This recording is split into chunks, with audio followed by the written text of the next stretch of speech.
if I can understand someone in a sudden accident that you don't know. Your accidents are unforeseen. So you might get shot. We're just talking about terrorism and banditry. You might get robbed. You might be in a car accident. We've had several cases where an unfortunate accident has happened and you get to a hospital and they deny you treatments.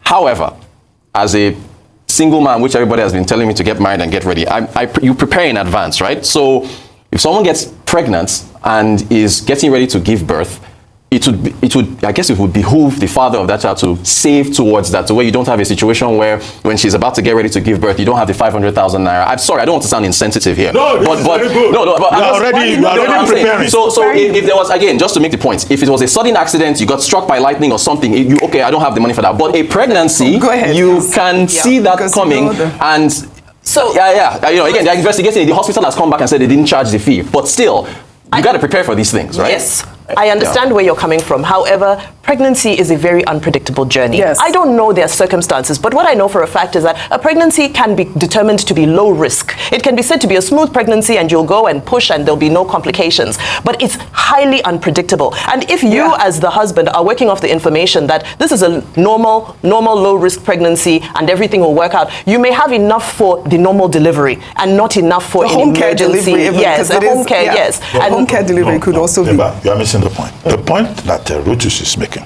is that the whole substance of this conversation is, according to Mr. Folajimi, that when he got to that Asalam Convalescent Center, as it is called, that he was asked to deposit 500,000. And the man was saying, please admit my wife, I will go and look for the money. Yes. And his own point is that, look, when you impregnate a woman, you can't come at 9 months and you are saying, just treat her, let me go and look for the money. There are many people who do that. They put you under pressure. Brother, your wife has just given birth. They will be calling you from the village. Pregnancy that you knew nothing about. It's only when they get to maternity center that they will be moving around. Mr. Folajimi behaved in an irresponsible manner. But how do we know? I'm stretching the logic. No, it's like an emergency his situation. own words. Number 2, Dr. Salame, who is the owner of that Asalam Convalescent Center, says that woman, God bless her soul, God rest her soul, that she had no record of having ever visited the hospital. She had not, they could not find evidence of she having done any antenatal care. And that what they could establish was that she had been going to TBAs. You impregnate a woman, you will be taking her to quacks, to traditional birth attendants, instead of letting her go through. In fact, the hospital is saying that she had lost blood. So they even went to the hospital late. All right, that's their side of the story. No, there are 2 sides to every story. That's their side. And now the hospital said they didn't have the facilities or the capability to deal with that situation. That was why they referred them to the general hospital. So there are 2 sides to the story. I know it's emotional to say one Mr. Folajimi said they asked me to bring 500,000. After all, the first time we discussed this story, I talked about the Hippocratic Oath.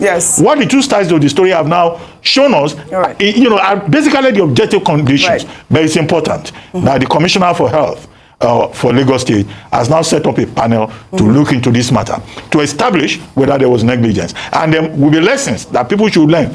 If you are a woman, you are pregnant, go for antenatal care. If you are a man, you impregnate a woman, prepare for delivery day. All right. Don't say when you get to the hospital, they should allow you to go and borrow money and come back. All right. That's irresponsibility. The highest order. All right. At the end of the day, a woman has lost her life and the man has lost his unborn child. And there was no emergency care to take care of such a simple care. Or may her soul rest in peace. Anyways, for me, for my own understanding, Rotus, you are right. In your own assessment analysis, you are right. OJ, you are also correct. And our favorite Niger wife, what's your name again? OJ calls you that. You are also right. Abati, on the other end, you are also correct. There is always 2 sides of every story, isn't it? That's the problem, that's the situation. Now, if you could remember, I did a video like this sometime last year. I said 3 things, if I could remember. I said 3 things you should not borrow somebody money. If somebody asking you to borrow him money to solve these problems, you should not borrow the person the money. This is one of them. I said you should not borrow person money to pay house rent, because yearly we pay house rent yearly. Every year the person should know that his house rent is going to be due in 1 year's time. He's supposed to be saving up for that.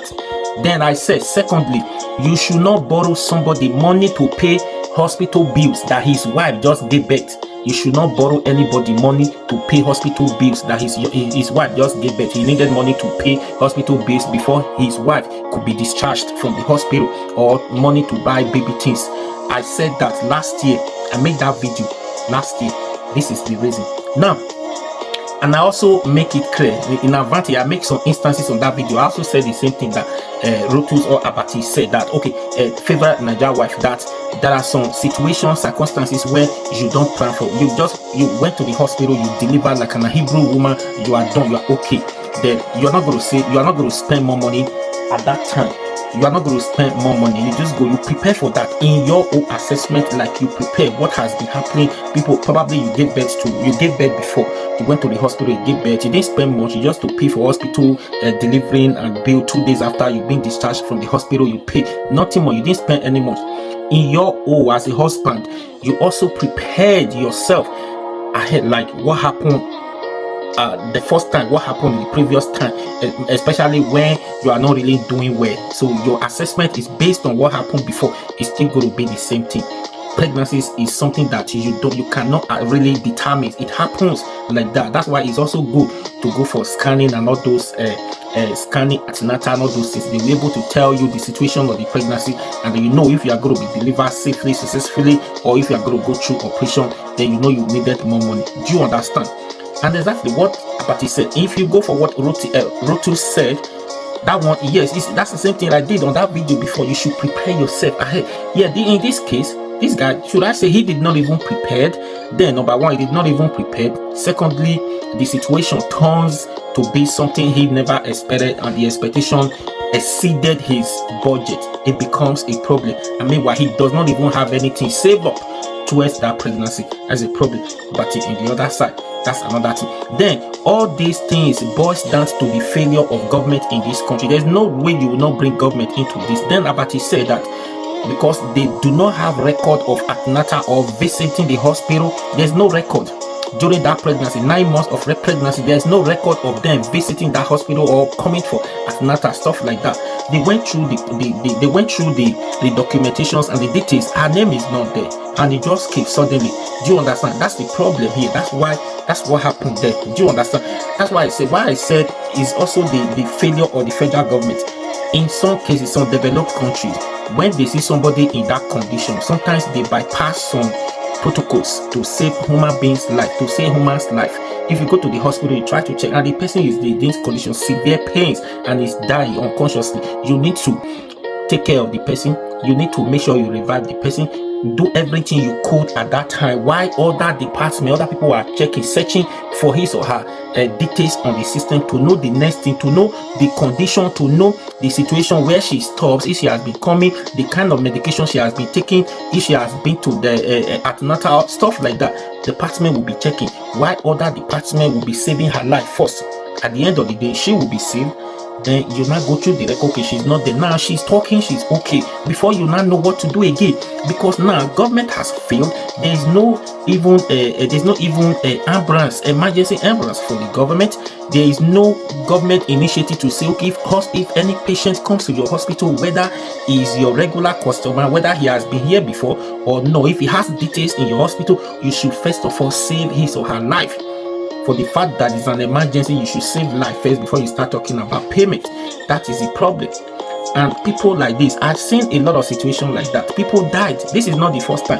I know personally that I know a friend, he died because of this same reason. Could I say negligent? Because their wife pregnant and they are still here and healthy during that pregnancy. They can go, they can cook, they can do all stuff like that. They do not go for an antenatal hospital. They look for a neighbor. They look for all those agbo seller, especially in Lagos. They look for all those traditional medicine and be taking traditional medicine, this, that. Do you understand? Stuff like that. And again, some set of people, their pastors will be telling them in church. Why I'm bringing this again is because I also see some ladies, some people who also complain that they gave birth to this special needs child, baby who is not normal like every normal human being, because of their pastors. Their pastor said they should not go for antenatal. The pastor said they should not go to the hospital because they prayed in church, because they drank and holy anointing oil, anointing water, they are okay. They did not go, they did not even register, they did not bother, because they believe in their pastor than the medical aspect. They neglect the medical aspect and believe in the pastor. At the end of the day, it does not work. I'm not saying God is not working, but they neglect that. Unfortunately, it happens like that. It becomes a problem. There was a lady who made that video, who was angry with the pastors. The pastors told them at the end of the day, she ended up giving birth to a special need disabled baby because of a pastor said do not go. Things like that, it could be. And again, because of the living condition these days, people are not able to feed themselves. Antenatal, registering for antenatal, start paying. People are not able to meet up. It's not affordable. That's the reason they try to bypass a lot of things and started taking traditional medicine instead of going to the hospital to register. They thought it was going to be easier for them. Unfortunately, it is not so. Pregnancy is something that you don't determine. It happens. It comes like unexpected. Do you understand? So that's what happened. That's why I say all of them, they are right, but there are different stories. There are different sides of the stories. Anyways, what do you think? Please share this video. And this is just for, say, next time if you are pregnant, you know where to go. You know what to do. Your husband, you know, situation is not what you think. You need to save up beyond your expectation, not save up below your expectation. You need to save up way higher than your expectation. Anything could have happened. Do you understand? Please share this video.